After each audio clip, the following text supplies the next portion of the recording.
Hello বন্ধুরা, দেখো অনেক দিন পর একটা জিনিস দেখতে পেলাম। এই যে তোমরা দেখতে পাচ্ছ, এই যে এই ফুলটা ফুল ফুটেছে। দেখো, তোমরা কি কেউ চিনতে পারছো এটা কি ফুল? তোমরা যদি চিনে থাকো অবশ্যই কিন্তু আমাকে জানাবে। বুঝতে পারছো? দেখো একটা গাছের মধ্যে উঠেছে। এগুলো গাছে সাধারণত ওঠে, গাছ বেয়ে বেয়ে ওঠে। তো তোমরা কি কেউ বুঝতে পারছো এটা কি গাছ? তোমরা যদি না বুঝতে পারো, কি উঠেছে এটা গেস করো। গেস করতে পারছো? চলো, তোমাদেরকে গেস করার সুযোগ দিয়েছি, এবার বলে দিই এটা কি। এটা হচ্ছে আসামি লতা বলি আমরা। দেখো, এটা অনেক উপকারে লাগে। আর ছোটোবেলায় আমরা এর ফুলগুলো নিয়ে কেউ, এই যে যখন ফুটে যেত, দেখো কি সুন্দর ফুটেছে, ফুলকপি বলে আমরা কিন্তু খেলা করতাম ছোটোবেলায়। মনে পড়ছে তোমাদের সেই দিনগুলোর কথা? এরকম করে?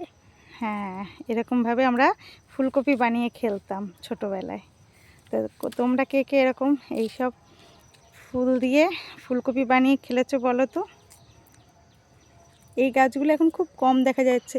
আমাদের ছোটোবেলার জীবনটা জানো তো খুব সুন্দর ছিল। এখনকার ছেলেপিলেরা তো ফোন, ল্যাপটপ, গেমস এগুলো নিয়ে ব্যস্ত। ওরা জানেই না এসব খেলা, এসব গাছগাছালি। ওরা হয়তো অনেকে চেনে, অনেকে নাও চিনতে পারে। তবু গ্রামে এখনও যাও দেখা যায়, শহরে তো এসব নেই। শহরের কথা বাদ দাও। তো এখনকার ছেলেপেলে অনেকেই বোঝে না। আমরা কিন্তু তখনকার দিনে তো আমাদের বেলায় ছিল মোবাইল, টিভি ছিল, তবু আমরা অতটা দেখতাম না। আমরা ছোটোবেলায় অনেক খেলাধুলা করে বেরিয়েছি। এই যে যেমন এই দেখো আম গাছ রয়েছে, এই আম গাছে চড়া, বুঝলে তো, মাঠে দৌড়দৌড়ি খেলা, এই আম বাগানে খেলা, এসব করেছি। এখনকার ছেলেপেলে তো তুমি দেখতে চাও আমি এখনই আম গাছে চড়ছি? হ্যাঁ, কিন্তু এখনকার ছেলেপিলে শুধু ফোনে ভর্তি। দেখো আমি বলেছি বলে আমার মেয়ে আম গাছে চড়তে যাচ্ছে, দেখেছো? দেখো আম গাছে উঠছে। পিঁপড়ে আম গাছে পিঁপড়ে থাকে, আম পিঁপড়ে থাকে, কামড়ালে একটু জলে। তো এখনকার ছেলেপিলে সত্যি কথা বলতে বন্ধুরা, মোবাইল আর টিভি আর গেম এসবই বোঝে। ওরা এসব আনন্দ কি ওরা বুঝতেও পারে না। আর এখনকার মা বাবারাও অতটা সময় দেয় না। আমাদের মা বাবারা সময়ও দিত না, আবার আমরা নিজেদের মতো খেলা করে বেড়াতাম, আমাদের অত প্রেশার ছিল না। আর এখনকার ছেলেপিলেদের তো ধরো এই আঁকা আছে, বিকেলে টিউশনি আছে।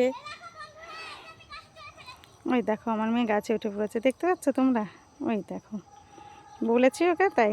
এই নাম, পড়ে যাবি। তো ভিডিওটা অনেকটা বড় হয়ে গেল জানি না। তো মেন সত্যি কথা বলতে এটা দেখে আমার মনে পড়লো যে দেখি বন্ধুদের দেখায় কেউ চিনতে পারে কিনা, কারোর ছোটোবেলার কথা মনে পড়ে কিনা। তো বন্ধুরা আমি বলে দিলাম, আর ভিডিওটা বেশি বড় করলাম না, যে আমার মেয়ে চলে এসছে উঠে। তো সবাই ভালো থেকো, টাটা।